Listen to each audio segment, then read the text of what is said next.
ማርታ የሳቤላ እናት መሆኗን አወቀች። ምን አይነት ክፉና ጨካኝ ብትሆን ነው አብርሃምን በናፍቆት የምታሰቃየው? ማርዳን እየተናገረቻት ትገኛለች። ማርዳ ለአብርሃም እናገራለሁ እያለች ትገኛለች።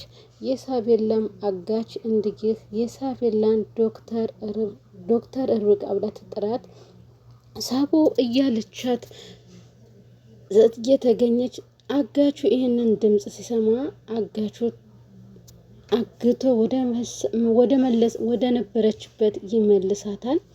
ሆኖም ግን ልትደርስበት አልቻለችም። ሳቦም እያለች ልትከተላቸውም በፍጹም ልትከተላቸውም አልቻለችም። እሷም እንዲህ ሮጣም መድረስ አቅቷት ለንጹህ ነበር የደወለችላት።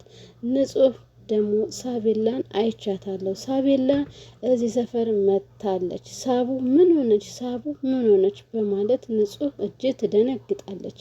ማርዳም በዚህን ሰዓት ልጄ ምን ሆና ነው ምን አድርገዋት ነው ብላ ስትልም እንዲሁም ንጹህ እጅግ ስለደነገጠች ምንም አይነት ምላሽ ስለደነገጠች እየሮጠች ነበር የወጣችው። ማርዳም በዚሁ ሰዓት እሷን ትከተላትና ልጄ ምን አድርገዋት ይሆን እያለች በድንጋጤ እየሮጠች ሆኖም ዶክተር ርብቃን እንዳገኘቻት ሳቤላስ እያለች ስትላት ሳቤላን አይቻት ነበረ። እሷም ዶክተር ብላ ጠርታኝ ነበር። እኔም አይቻት ልጠጋ ስል አጋቹ እንደገና ወስዷታል።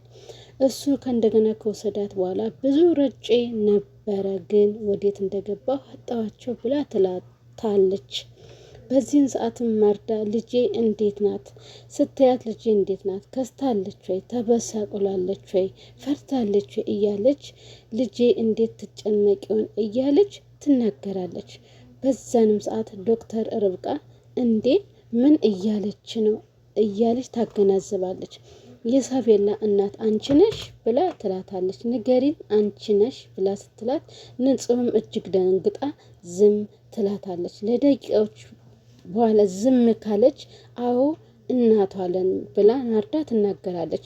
ዶክተር ርብቃም እኔ የዛን ጊዜ ቤትም ስትመጪ ጠርጥሬሽ ነበረ የሳቤላ እናት እንደሆንሽ፣ እሱን ጠርተሽ ልጁን የወደሽው እሱንም በናፍቆት እምታሰቃዩ ምን አይነት ጨካኝ ብትሆኒ ነው? ብዙ ቃላቶችን ትናገራታለች። ሆኖም ግን ዝም በይ የማታውቂውን ነገር አታውሪ ብላ ትላታለች።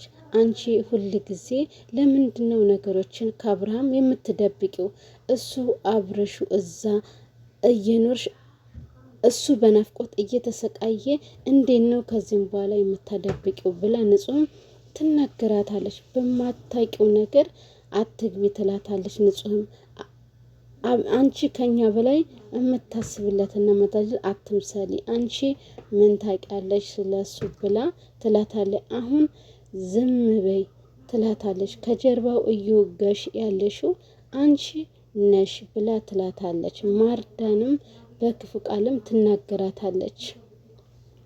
ማርዳም እንዲህ በዛኑ ሰዓት ዶክተር ርብቃን ካዳመጠችና ከጨረሰች በኋላ ዶክተር ንጹህ ስላንቺ ብዙ እያለቻትም ሳለ እሷም ሳላቅ ከፈረድኩብሽ ይቅርታ አድርግልኝ፣ ግን እንደዚህ ተደብቀሽ መኖር ጥሩ አይደለም፣ ሄጄ ለአብርሃም እነገራለሁ በማለት እነሱ ሁለቱ ባሉበት መልካም ጊዜ ይሁንላችሁ ብላ ጥላቸው ትሄዳለች።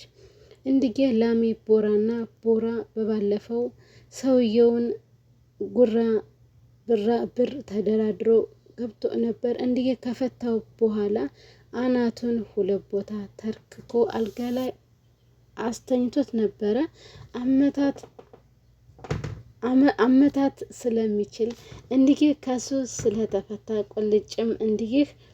ቁልጭንም መጥቶት ጉራ ሰላም ውዶችዬ፣ ድምፄ ልያዘኝ ነው። እንዲህ ዛሬ ፈታ እያላችሁ ጥሩ አይደለም። ድምፄ ለምን እንደሆነ አላውቅም፣ ፍርሃት ነው መሰለኝ።